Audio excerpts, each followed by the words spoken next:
Eder. Mech. Pallister. Valutiamo ora alcune ipotesi su quale possa essere stata la vera ragione della fine di Liliana Resinovic.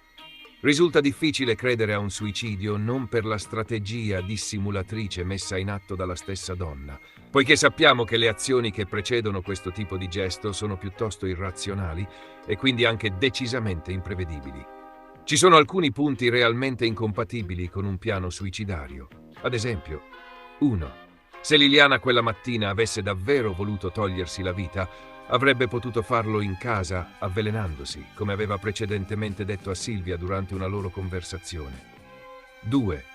Se Liliana avesse voluto togliersi la vita quella mattina, avrebbe avuto bisogno di tempo, ed allora, non avendo alcun vincolo con Claudio, non sarebbe stato necessario dirgli che avrebbe ritardato di mezz'ora per andare alla Wind, ma più semplicemente che quella mattina, a causa di un impegno, non si sarebbero proprio incontrati. 3. Se Liliana avesse voluto togliersi la vita quella mattina, sarebbe stato plausibile che avesse lasciato a casa il Green Pass, i cellulari e i documenti, ma ciò non spiegherebbe perché portasse con sé una borsa semivuota, al cui interno vi era poco più di una bottiglietta d'acqua scaduta da un anno, anche in considerazione che lei sia uscita da casa carica di sacchi della spazzatura. Pertanto, il trasporto della borsa rappresentava un impedimento oggettivo. 4.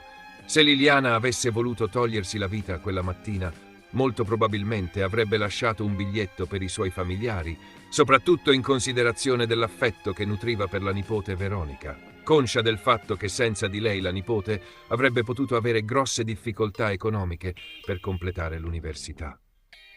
Gli stessi inquirenti durante le loro indagini hanno più volte pressato Sebastiano affinché lui ammettesse di aver effettivamente ricevuto tale foglietto. Tuttavia, lui ha sempre confermato la non esistenza dello stesso.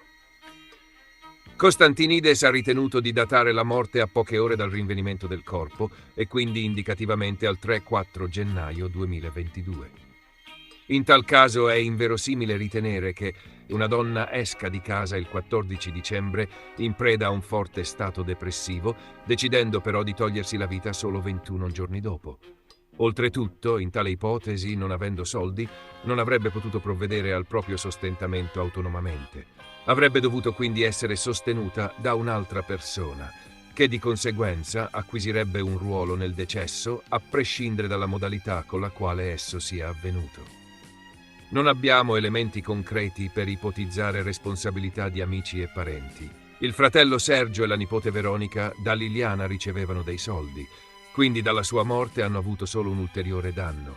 Claudio non avrebbe avuto nessun movente. Liliana rappresentava per lui l'ultima occasione per non passare l'ultima stagione della sua vita da solo.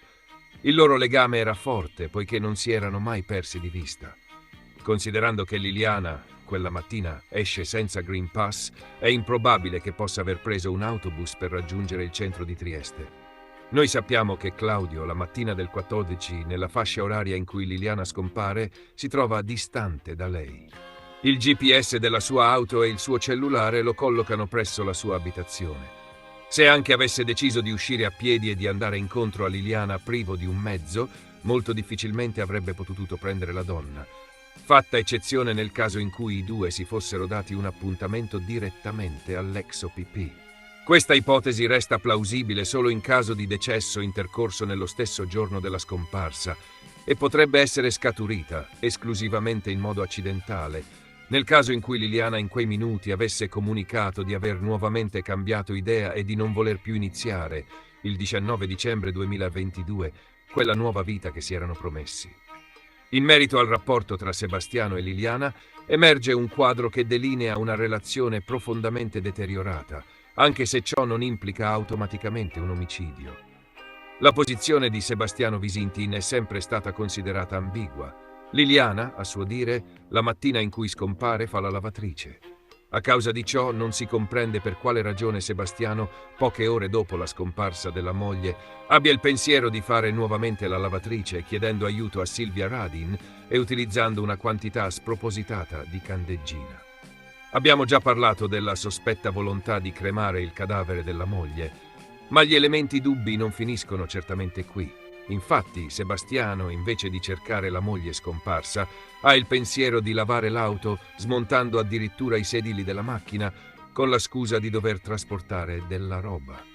Aiuta persino degli amici a fare il trasloco e non interrompe nemmeno il giro dei coltelli, che infatti il 19 dicembre ancora svolgerà regolarmente. Sono talmente numerosi e variegati i cambi di versione di Sebastiano che è impossibile stare dietro a ognuno di essi. Va sottolineato che il marito inizialmente dimenticherà anche di rivelare agli inquirenti la disponibilità di un magazzino, come ometterà anche di dire che il giro con la bici si sia svolto in gran parte sul Carso. Affermerà infatti di essere passato solo dal centro di Trieste e da lì di essere andato direttamente a casa. In un'altra versione del 22 dicembre, il marito di Liliana affermerà che, uscito dal magazzino di via Donadoni No 36, si era recato con la propria auto a Barcola, partendo poi da lì con la propria bici. È suggestivo notare che, nell'ottica di un suo ritorno ipotetico a casa per incontrare la moglie, proprio da Barcola passa un autobus della linea 6 che ha il capolinea a Piazzale Gioberti, luogo in cui Liliana viene ripresa la mattina del 14 dicembre alle 8:50. Sebastiano, come sappiamo, alle 8:30 e 33 secondi, viene ripreso da una telecamera posta su un autobus della pescheria L'Ancora di via Giulia Nuovo 50. Da quel momento di lui non ci sarà più nessuna ripresa video e quel poco che sapremo dovremo accontentarci dei suoi racconti e delle posizioni indicatici dalle celle telefoniche. Tuttavia è noto che dalle 9:10 del mattino, per circa 3 ore, il suo telefono risulterà spento.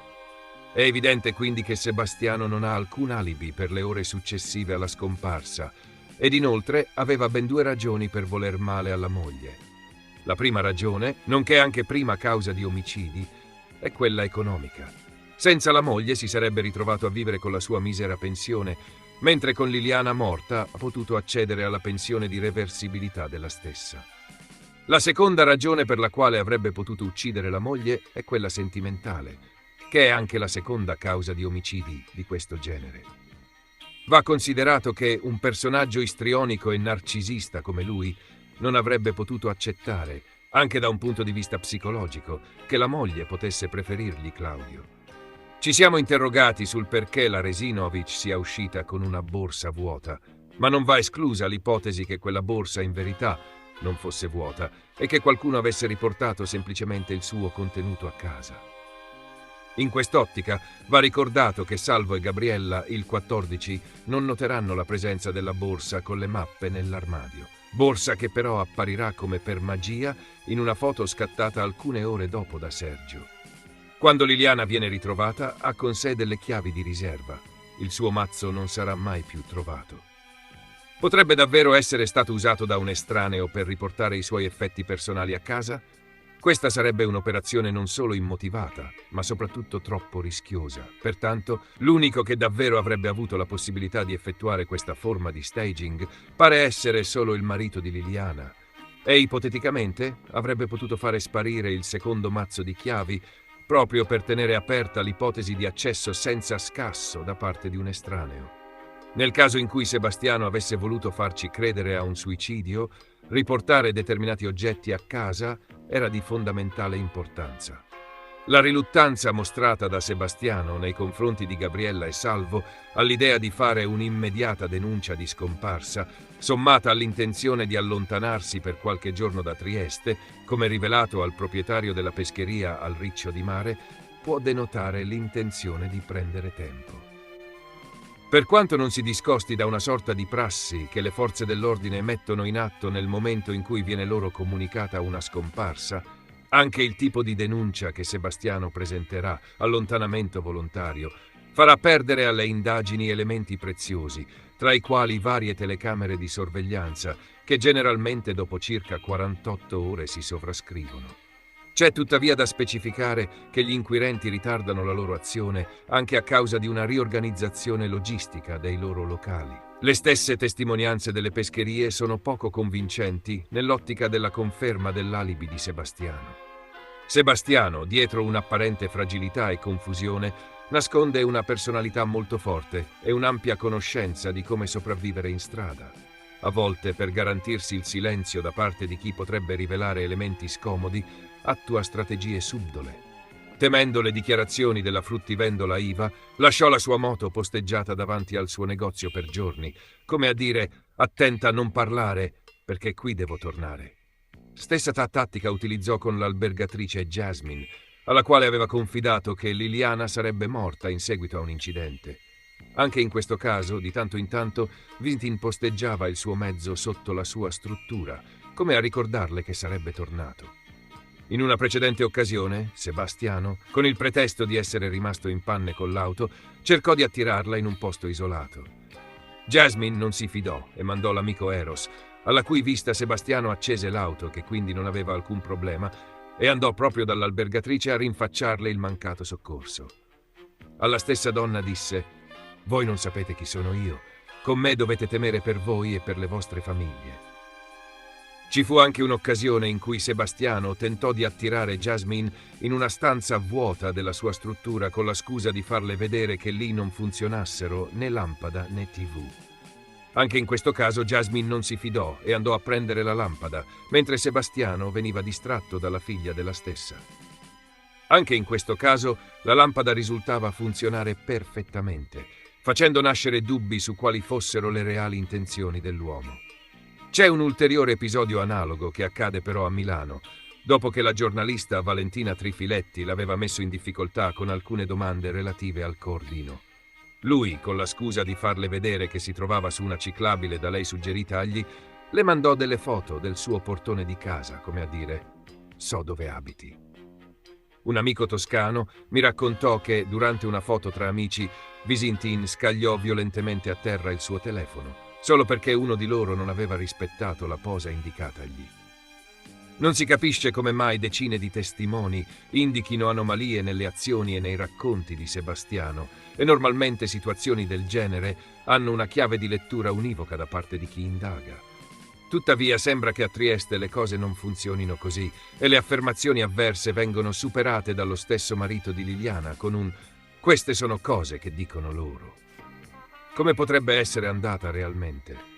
Forse Sebastiano la sera prima aveva saputo che Liliana se ne sarebbe andata ed aveva messo così in atto un piano sommariamente già premeditato.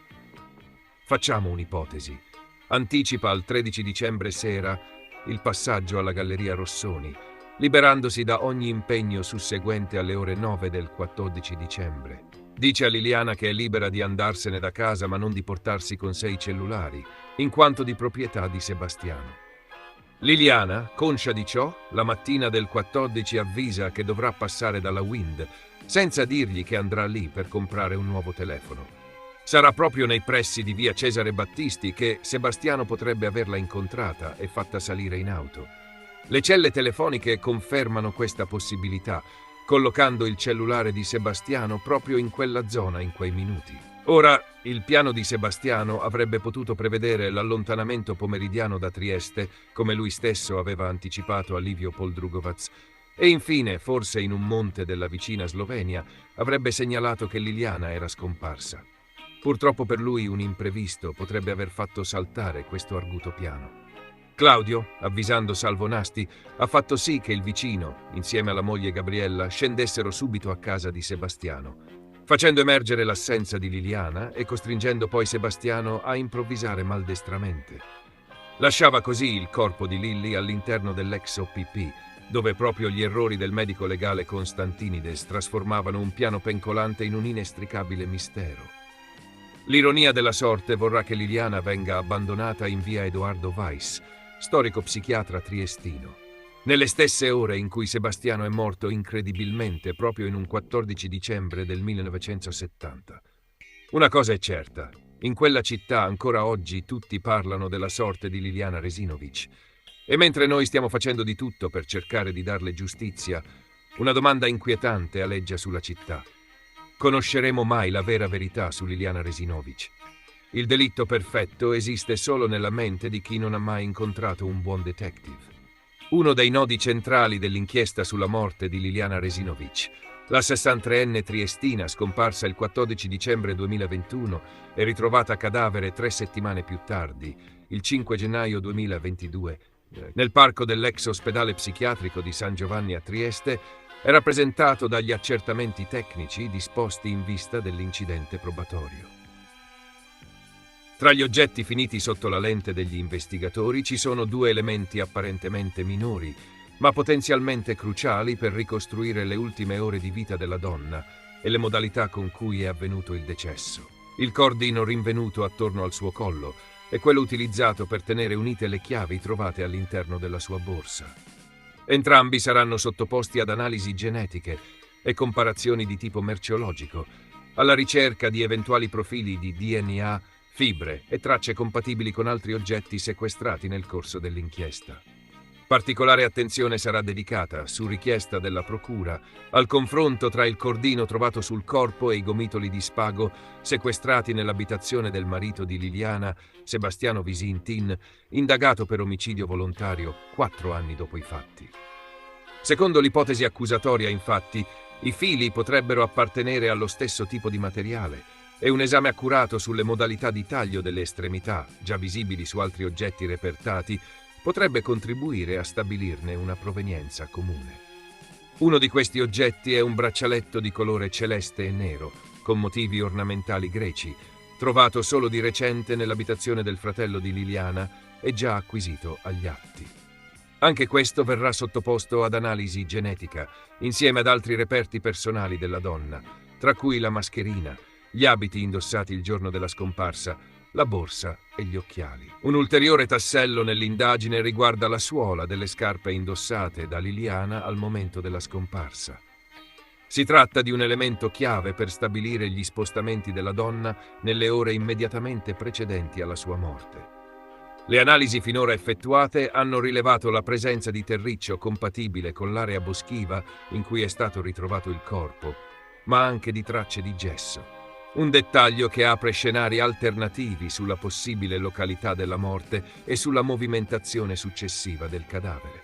L'ipotesi in questo senso è che Liliana possa essere deceduta il 14 dicembre stesso, ma che il corpo sia stato trasferito nel boschetto dell'ex OP soltanto in un secondo momento, per inscenare un suicidio o occultarne le circostanze reali. L'inchiesta ha recentemente subito un'accelerazione in seguito alla presentazione da parte dei legali di Sebastiano Visintin di una corposa relazione tecnico-scientifica. 22 pagine firmate dal medico legale Barisani, dalla docente di scienze forensi Noemi Procopio e dall'ex comandante dei RIS Luciano Garofano, con cui si contesta apertamente la ricostruzione formulata nei mesi scorsi dalla procura. La richiesta formale di incidente probatorio, depositata dai legali Paolo e Alice Bevilacqua, mira a far esaminare da un collegio di periti terzo una serie di elementi che, secondo la difesa, presenterebbero forti contraddizioni rispetto a quanto sostenuto dai consulenti incaricati dalla magistratura. Uno dei punti più dibattuti riguarda la natura del decesso. Secondo la procura, la donna sarebbe morta per asfissia da strangolamento manuale, un'ipotesi avvalorata dalla consulenza dell'antropologa forense Cristina Cattaneo. Tuttavia, i legali della difesa mettono in dubbio questa conclusione. A loro dire, sul collo di Liliana non sarebbero presenti né lesioni superficiali né profonde, compatibili con una pressione violenta da parte di una mano o di un oggetto costrittivo. In alternativa, ipotizzano una morte per asfissia da sacchetto, una modalità che non lascia segni evidenti all'esterno e che sarebbe compatibile con il ritrovamento del corpo della donna avvolto in 2 sacchi neri della spazzatura, sigillati con lo stesso tipo di cordino già menzionato. Altro nodo controverso è rappresentato dalla frattura della vertebra toracica T2. Per i legali di Visintin, tale lesione non risulterebbe visibile nelle immagini TAC precedenti all'autopsia e potrebbe essere stata causata accidentalmente durante la preparazione del corpo da parte dell'anatomopatologo incaricato. Una versione confermata da una testimonianza dello stesso professionista che avrebbe riferito di aver causato per errore la frattura durante le operazioni preliminari all'esame autoptico. Di parere opposto è invece la dottoressa Cattaneo, secondo la quale l'intaccatura era già presente all'atto dell'esame TAC, dimostrando che si trattava di una frattura pre-mortem o comunque precedente alle manipolazioni anatomiche. Determinante, infine, anche il punto riguardante l'epoca e il luogo esatti della morte. Secondo la consulente della difesa, Noemi Procopio, i dati raccolti finora sarebbero compatibili con due scenari. Una morte avvenuta circa 12 ore prima del ritrovamento del cadavere, oppure un decesso occorso il 14 dicembre, seguito da un periodo di conservazione del corpo a bassa temperatura, tale da rallentare la decomposizione e alterare i parametri cadaverici. Questa teoria si discosta sensibilmente da quella sostenuta dalla procura e apre all'ipotesi che il corpo di Liliana sia rimasto nascosto o conservato altrove prima di essere trasportato nel bosco e abbandonato, forse con l'intenzione di farlo sembrare un suicidio. In questo contesto la difesa ha chiesto che gli accertamenti tecnici disposti dalla PM Maddalena Iozzi, inizialmente limitati a esami di tipo genetico, merceologico e dattiloscopico, vengano estesi anche a indagini di natura medico-legale, radiologica e biologica. Secondo i legali, infatti, solo una perizia ampia e multidisciplinare potrà rispondere agli interrogativi ancora aperti sul caso e garantire una ricostruzione imparziale dei fatti. Intanto, mentre proseguono le indagini, l'attenzione mediatica resta altissima.